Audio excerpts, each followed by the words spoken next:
Hey everybody, in this video we are going to do an example graphing rational function using the method I described in the most recent video.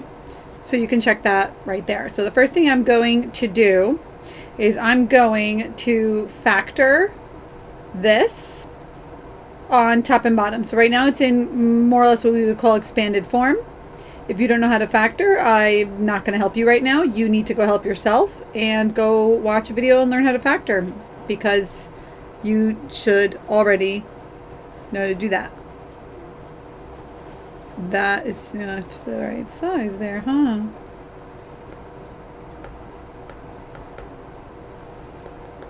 Okay. So basically, this denominator, x plus 4, why is this righty?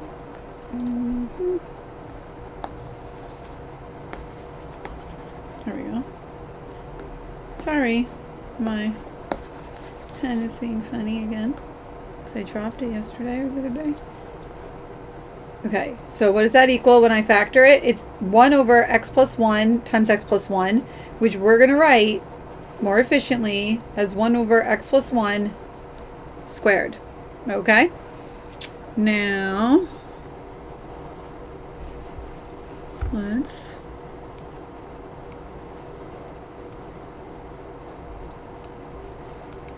Okay.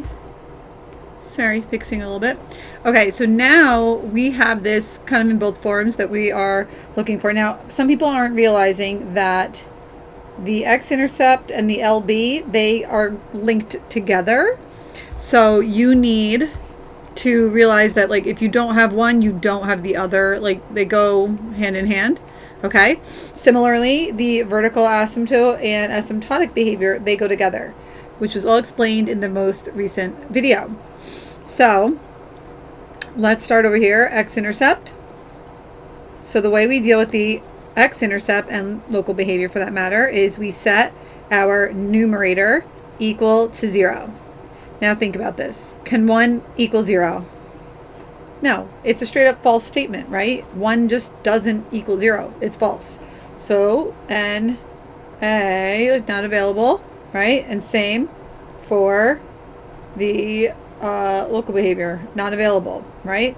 1 is not equal to 0. It doesn't mean 1's your intercept. There's no x to solve for, okay? So there's no x-intercept. There's therefore no local behavior. Vertical asymptotes, we're going to go and look at the denominator. Oops. So we're going to look at the denominator, set that equal to 0, and get the asymptotic behavior. And what do we get? We get x plus 1 equals 0, so x is equal to -1. And the asymptotic behavior, since that's an even power on the factor, then it's going to be the same on both sides of the vertical asymptote. For the y-intercept, we're going to look at the, what color did I use for that? I think pink. Plug in 0 for x. So you really are looking at like the constant over the constant. So your y-intercept, okay, is constant over constant. What do we end up getting? 1 over 1. So we get 0, comma 1 as our y-intercept. So we have 0, 1 as my y-intercept so far.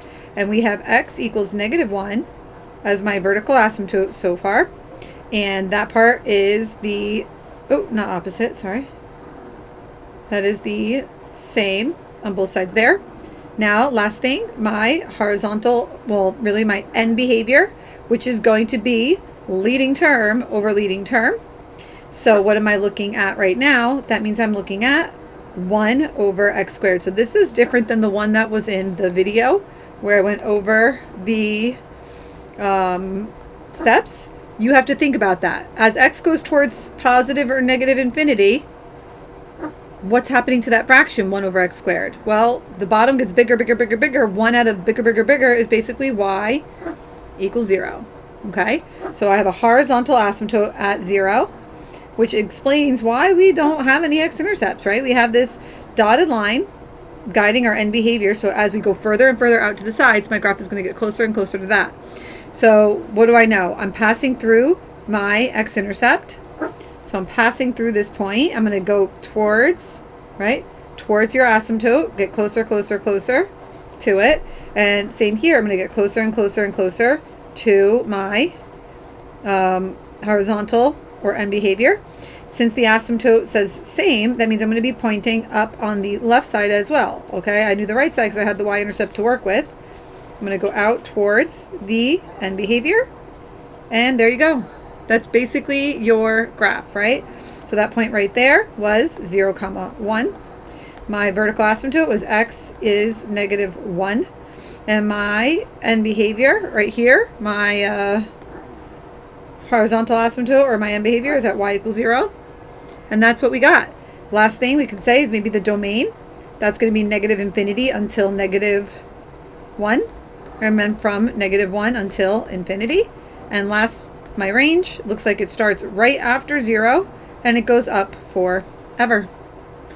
And you can't see all of my domain, huh? But you heard me. You know what I said.